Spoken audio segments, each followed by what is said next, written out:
Today, we're going to do something different at the book of Isaiah. We've already done 57 weeks to get to chapter 48. And now we're about to go into chapter 49 to the end of the book. And I thought it would be good to just do something a little different and get a perspective of where we are. It's very easy when you're getting into verse by verse study to forget the big picture. So we're going to talk today about the big picture of Isaiah, a midterm overview. We've been there and where we're going there. We're going to talk about that today when we come right back.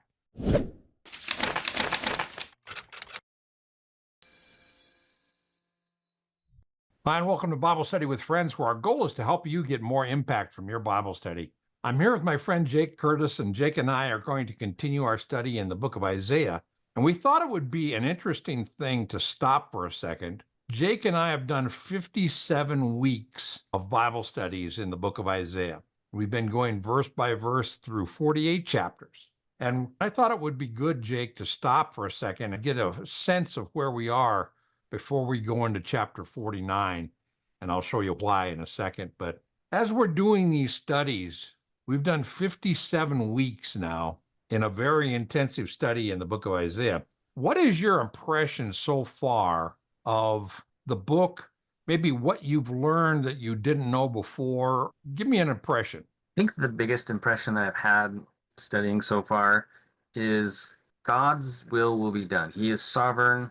There's nothing that will get in his way. He'll even use unconventional or ungodly men to fulfill his purposes, to do his will.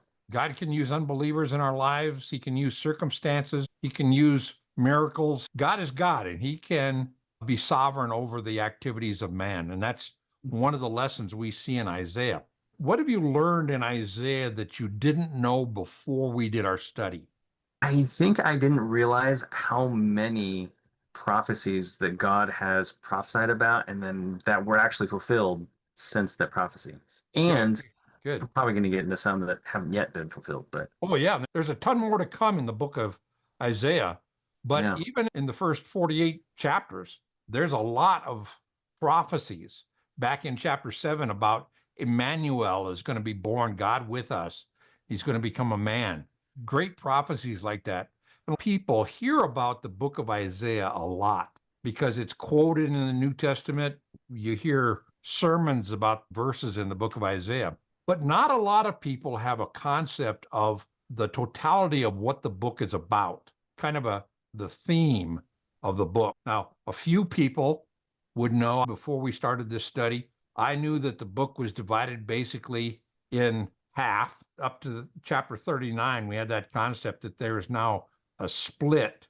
The rest of the chapters to 66 are something different than we saw in the first 39 chapters. Yeah. And that is a reflection. We've talked about that. I had a sense that the book of Isaiah reflected the New Testament. You got 39 books of the Old Testament, and then you got 27 books of the New Testament, making 66 books in the Bible. And in the book of Isaiah, you got 39 chapters, and then there's a switch of 27 chapters. And that switch is talking about the mechanism of the coming Messiah as the coming servant. So we see 37 chapters of God's judgment, which we could say the Old Testament reflects that. And then we see 27 chapters of God's provision of the Messiah, the servant Savior. Okay. And that reflects the 27 books of the New Testament. So I knew that. But you and I have gotten into the specifics of some of that. And up to this point, the observations of the prophecies fulfilled. But I have another observation that kind of goes against the understanding of the Old Testament. In the first 39 chapters, we see God's judgment, right? He judges all kinds of, we're going to get into that, and I'll show you that in a second. But one thing that I didn't realize before that I've seen is all through the judgment, every so often, God offers Israel and offers the world salvation. He offers redemption. He offers a call to be blessed out of his judgment. And I never really realized that before, that that's a pattern. We see his judgment, then we see his offer of redemption. Then we see his judgment, then we see his offer of redemption. And I never really realized that before. And it's a picture all through the Old Testament, the law, the judgments of God. He continually offers his grace and salvation through the coming Messiah, right? So we're going to see that. Why don't we do this? Why don't we look at an overview? Before I started this study, I did an outline of the whole book of Isaiah. I hope this video has been a blessing to you. Bible Study with Friends is a nonprofit ministry. We do not sell anything, we don't advertise anything. This is totally a faith-based organization. And we rely upon our viewers to help us with donations. And this is a tax-deductible 501c3. And we would ask you to think about, pray about, maybe $5, buy us a cup of coffee. And we'd appreciate that. Join our community. You can go to the description below and see a link to give to Bible Study with Friends, and we appreciate it.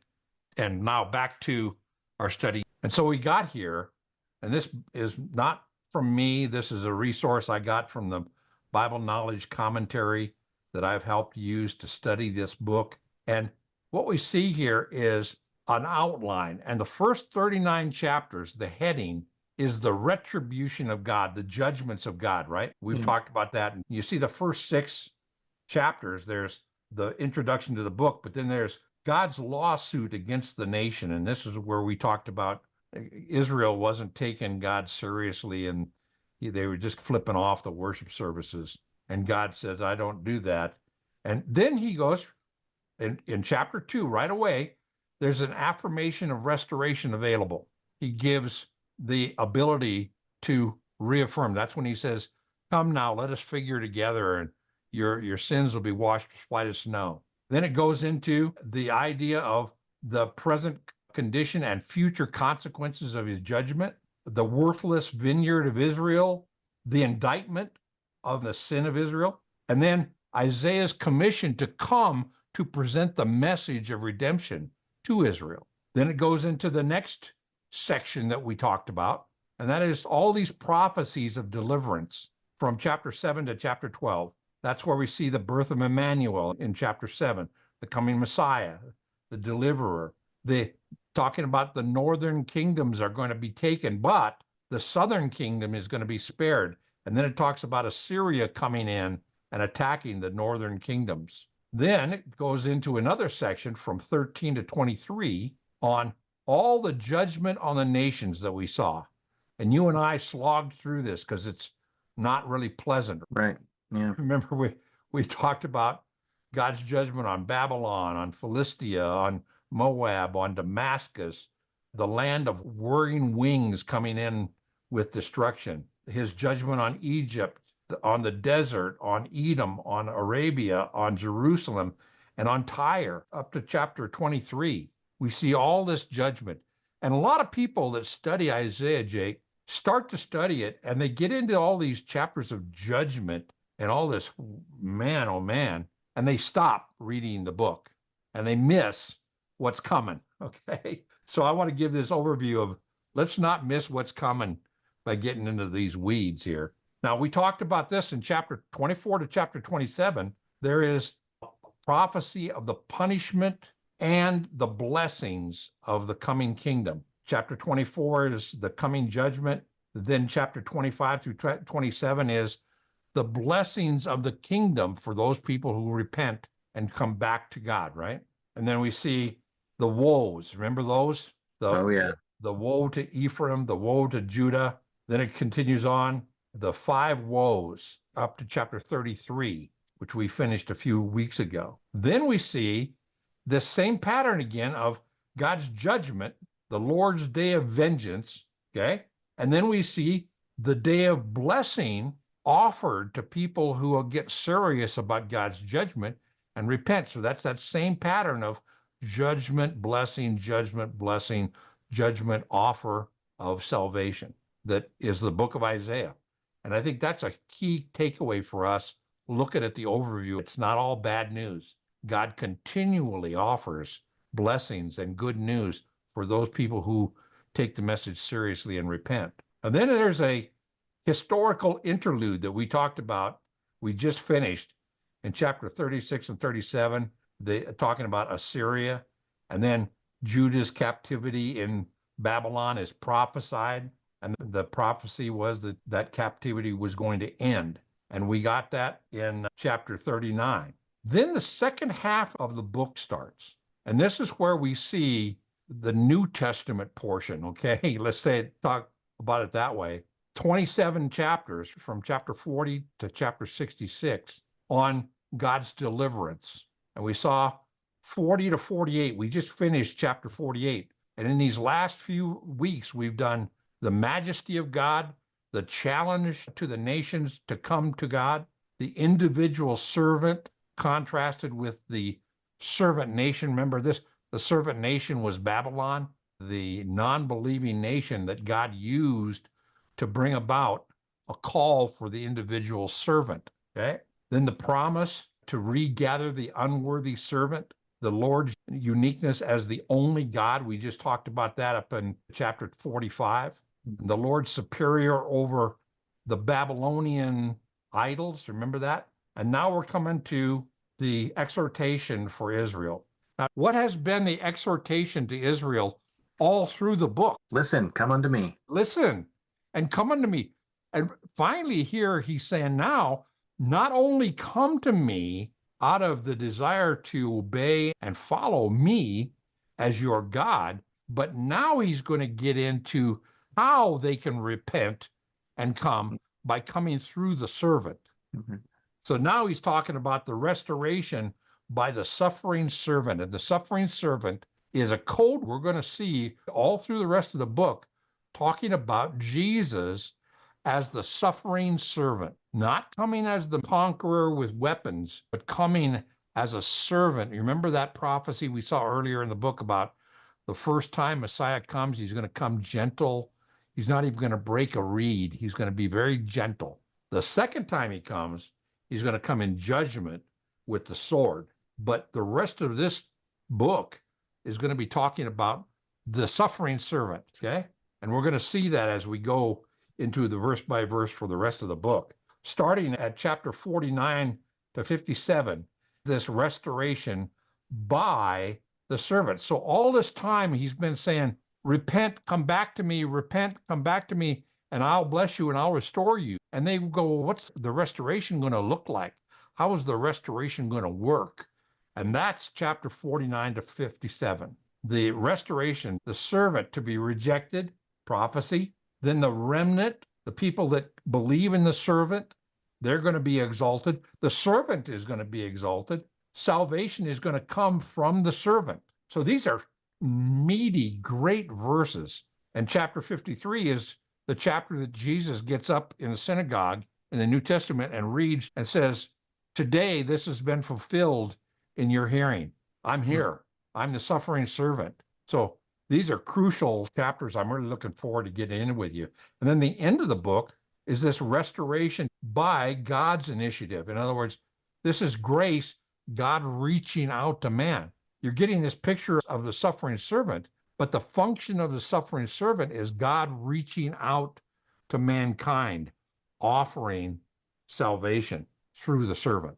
And we're going to see the coming Messiah and the coming of the Father, this coming back to restore the earth. From chapter 63 to chapter 65 is the nation's prayer of repentance, and then God's response to that prayer. And it's a prayer that any of us can pray, and God's response to that prayer, fulfillment of all these promises in the last chapter. We're going to see that as we get into this book. But I wanted to give us a feel for where we were, Jake. Does that help at all? Yeah, no, I think that helps summarize where we've been, where we're at, and where we're headed. I do like stepping back because sometimes we get in the weeds and it helps to see the bigger, clearer picture. You know, when I approach a book like the book of Isaiah, when we started this, one of the first things I do is I take my Bible and I do an outline, and I use notes like we just showed to, in my notes, do an outline along the sides. But at any point of my verse by verse Bible study, I can look over into my margin and see roughly where I am in the book and know what's going on. if I get all down in the weeds about the judgment on Tyre, I can look over and see, oh, this is part of this section of the book of Isaiah on the judgments of the nations. And by outlining the book before I even start, it helps me keep track of where I am and what I'm doing. And that's why we decided to do this, to help you, our audience, and even you, Jake, kind of realign to where we are in the book and what's going on. Yeah, we go, what's the next chapter? And we look at the next chapter and the verses, but we forget where that chapter fits in the whole thing. And if you guys on YouTube want to stop and go back and do screenshots of that outline and keep that as this is where we are and what we're doing, we will refer to that every so often. But I hope this has helped, and I hope Isaiah has been a blessing to you. And as we get into this little short overview, we can start to take some applications for us. How many times are we like Israel, that we take God for granted, or we ignore him completely and we go after other gods, the shiny, fancy idols of Babylon that don't do anything? They're just fancy idols. And God is saying, come back to me. Consider me as a serious alternative to all this foolishness, and repent and come back to me. And that's the crucial message of the book of Isaiah, is we're all sinners. We've all gone astray, and God continually offers redemption. And finally, he offers redemption, and he makes it clear he's offering salvation for us through his son, the suffering servant, who's going to die for our sins.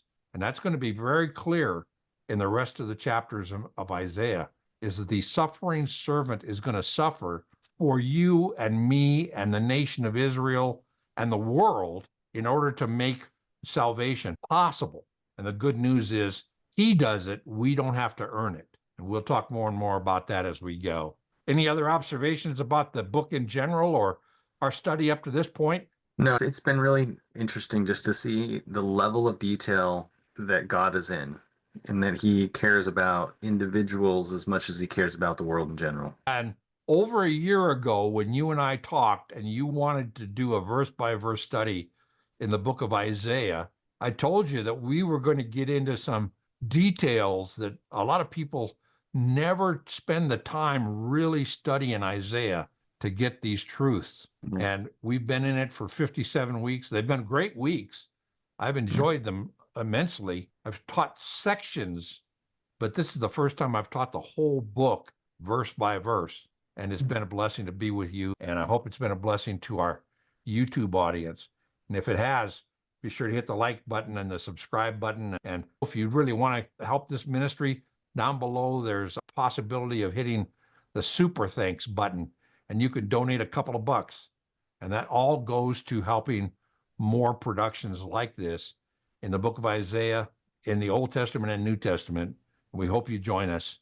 I want to recommend two playlists to you. The first one is if you're new to the study of Isaiah, this playlist will take you all the way back, and you can look at all of the weeks of Isaiah that are available. Maybe you've missed a couple of chapters and you want to look through those and see that under the playlist of what weeks are available. The other one is a playlist of another overview in the New Testament in the book of Acts. This is an overview of the entire book of Acts, and I think you'll enjoy it. And listen, we're going to continue in our study in Isaiah next week after this overview. And until then, God bless you.